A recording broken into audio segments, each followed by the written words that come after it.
औज़ुबिल्लाहि बिस्मिल्लाहिर्रहमानिर्रहीम अल्लाहुम्मा सल्लि अला सय्यिदिना व मौलाना मुहम्मदिन मादिनिल जूदि वल करम व अला आलिहि व बारिक वसल्लम। मोहतरम ख़वातीन व हज़रात, अस्सलामु अलैकुम। इन्ना लिल्लाहि व इन्ना इलैहि राजिऊन। ये आयत हम अक्सर पढ़ते हैं। जिनके पास इल्म है वो तो हर मुसीबत के वक्त, हर मकामे सब्र के वक्त यही पढ़ते हैं, इन्ना लिल्लाहि व इन्ना इलैहि राजिऊन।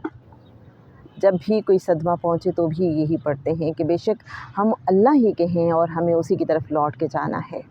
बाज़ औक़ात ज़िंदगी में कोई ऐसा दुख, कोई ऐसी तकलीफ़ आ जाती है कि इंसान को चैन ही नहीं पड़ता, करार ही नहीं आता। उसे बहुत से लोग तसल्ली देते हैं, लेकिन इंसान को लगता है मेरा गम, मेरा दुख, मेरी तकलीफ़ बहुत बड़ी है।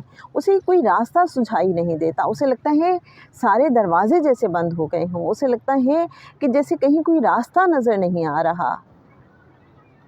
ऐसे में अल्लाह वाले समझाते हैं और बताते हैं कि बस आप बार बार ये कहना शुरू कर दें, इन्ना लिल्लाहि व इन्ना इलैहि राजिऊन। बाज़ औक़ात जब कोई अपना बहुत प्यारा ज़िंदगी से दूर हो जाता है, बिछड़ जाता है, तो भी इन्ना लिल्लाहि व इन्ना इलैहि राजिऊन। जब कोई ऐसा सदमा, कोई ऐसी मुसीबत आ गई कि जिससे निकलने का कोई रास्ता नज़र नहीं आ रहा, तो भी कहें इन्ना लिल्लाहि व इन्ना इलैहि राजिऊन। एक खातून मुझे याद आती हैं, उनके जवां साला भाई की डेथ हो गई 23 साल की उम्र में। तो कहती है मुझे किसी तरीके से सुकून नहीं मिलता था, करार नहीं पड़ता था, दिल बहुत बेचैन रहता था। फिर अल्लाह ने ही दिल में डाला इन्ना लिल्लाहि व इन्ना इलैहि राजिऊन। जब हम हैं ही उसी के, हम उसी की मलकियत हैं, वो जो मालिक है हर चीज़ का, तो वही हमारा मालिक है, तो वो जो चाहे करे। सारे इख्तियारात उसी को हासिल हैं, सारे तसर्रुफ़ उसी को हासिल हैं। तो वो खातून कहती हैं कि जब अल्लाह ने ये बात मेरे दिल में डाली, तो फिर बस एक ही बात मेरे अंदर से निकलती थी, अल्लाह अगर तू ऐसे राज़ी है तो मैं भी राज़ी हूँ। सब कुछ तेरा है, जब मेरा कुछ है ही नहीं, जो तू चाहे वापस ले ले। और अगर ये हालात मेरे बदल गए हैं, वैसे नहीं रहे जैसे पहले खुशगवार हालात थे, कुछ दर्द आ गया है ज़िंदगी में, कुछ तकलीफ़ आ गई है, तो मेरे रब तू तो मेरे हाल से वाकिफ़ है, तू तो जानता है। इन्ना लिल्लाहि व इन्ना इलैहि राजिऊन। मैं राज़ी हूँ इस पे, सब तेरा। जे सोना मेरे दुख विच राज़ी ते मैं सुख नूं चुल्ले पावां। जब सब कुछ है ही मेरे रब का, तो फिर वो जो चाहे करे। और ये भी यकीन रखना है कि मेरा रब सबसे बढ़ के मेरा वेल विशर है, मुझ पे मेहरबान है। तो जो हो रहा है इसमें यकीनन कहीं खैर छुपी है, ये यकीन फिर रखना बहुत ज़रूरी है। और हकीकत भी यही है। बस जब हम उस पे यकीन रखेंगे, उससे खैर की उम्मीद रखेंगे, तो वो फिर जैसे भी हालात होंगे उसमें हमारे लिए खैर ही बरामद होगी, उसमें नतीजा खैर ही का निकलेगा। ये अल्लाह वाले समझाते हैं। आका सल्लल्लाहु अलैहि वसल्लम की एक दुआ मुझे याद आती है, जब भी ज़िंदगी में कोई मुसीबत आए तो ये दुआ पढ़ें, इन्ना लिल्लाहि व इन्ना इलैहि राजिऊन अल्लाहुम्मा अजुरनी फ़ी मुसीबती वख़्लिफ़ ली खैरम मिनहा। कि ए अल्लाह, बेशक हम अल्लाह ही के हैं और हमें उसी की तरफ लौट के जाना है।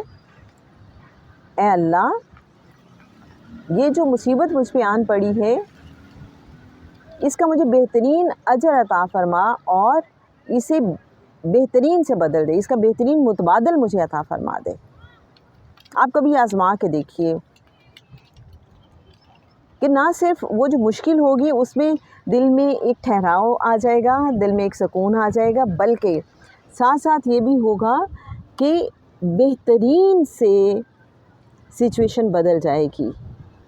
जो भी तकलीफ़ आई है, जो भी माहौल ख़राब हो गया, कहीं आपकी ट्रांसफ़र हो गई है, किसी ने आपको तकलीफ़ पहुंचाई है, तो कुछ ना कुछ ऐसा होगा कि इसका बेहतरीन ऑल्टरनेट आपको मिल जाएगा, बेहतरीन मुतबादल का बंदोबस्त आपके लिए कर दिया जाएगा जनाब।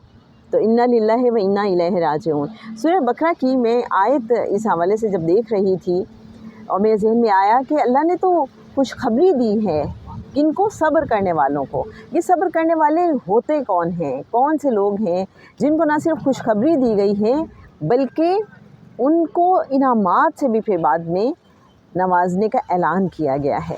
آئیے سورہ بقرہ کی آیات 155 تا 157 دیکھتے ہیں۔ اور ہم ضرور تمہیں آزمائیں گے کچھ خوف، بھوک، مالوں، جانوں اور پھلوں کے نقصان سے۔ جب میں پھلوں کے نقصان سے یہ دیکھ رہی تھی تو الثمرات کی بات ہوئی، اور الثمرات کا جو ایک لیول پہ جا کے ترجمہ ہوتا ہے تو یہ صرف ظاہری پھل نہیں ہیں، بلکہ اس سے مراد وہ پھل بھی ہیں کہ جیسے آپ نے کوئی محنت کی، کوئی ایفرٹ کی، تو اس کا نتیجہ آپ کی مرضی کے مطابق نہیں نکلا، تو یہ بھی ایک آزمائش ہوتی ہے۔ تو اللہ کہہ رہا ہے اور ہم ضرور تمہیں آزمائیں گے کچھ خوف، بھوک، مالوں، جانوں اور پھلوں کے نقصان سے، اور صبر کرنے والوں کو خوشخبری دے دو، وہ لوگ کہ جب ان پر کوئی مصیبت آتی ہے تو کہتے ہیں انا للہ و انا الیہ راجعون۔ یہی لوگ ہیں جن پر ان کے رب کی خاص نوازشیں اور رحمت ہے، اور یہی لوگ ہدایت یافتہ ہیں۔ تو جناب آپ یہ دیکھیے کہ جو لوگ پھر آزمائے جاتے ہیں کس کس چیز سے، خوف سے، جیسے آپ نے دیکھا کووڈ کے دنوں میں ایک خوف تھا ہر انسان کے ذہن پہ سوار، دل میں، اور ابھی بھی بعض اوقات ہوتے ہیں ان نون سے فیئرز ہوتے ہیں، ہمیں خود بھی پتہ نہیں چلتا کہ یہ کس چیز کا خوف ہے، انسان ڈرتا ہی رہتا ہے۔ تو یہ بھی ایک آزمائش ہو سکتی ہے، اور یہ آزمائش ہمیں کہہ رہی ہوتی ہے اللہ سے جڑ جاؤ، اللہ سے قریب ہو جاؤ، بس اس کو پکارو۔ پھر بھوک، بعض کا تنگ دستی آ جائے گی، مال جو انسان کا ہے وہ تباہ و برباد ہو جائے گا، اس میں کوئی کمی آ جائے گی، بعض اوقات اپنا کوئی پیارا دنیا سے رخصت ہو جائے گا، جانوں کے نقصان سے اور پھر پھلوں کے نقصان سے۔ اور ہمیں پھر بتا دیا گیا کہ ایسے لوگوں کے لیے خوشخبری ہے جو ایسے حالات میں سے جب گزرتے ہیں، ایسی آزمائشوں سے گزرتے ہیں، تو وہ یہ کہتے ہیں میرے رب کا ہی ہے سب کچھ، میرے اللہ کا ہے، وہ جو چاہے کرے، ہم راضی ہیں اس پہ، سب اسی کا مال ہے، انا للہ و انا الیہ راجعون۔ اور جو لوگ پھر ایسا کرتے ہیں انہیں خوشخبری کس چیز کی ہے، اور ان کے رب کی طرف سے رحمت ہے۔ الفاظ کیا قرآن پاک میں استعمال ہوئے ہیں، اولئک علیہم صلوات، ان کے رب کی خاص نوازشیں ہیں ان کے لیے۔ پھر کیا ہیں،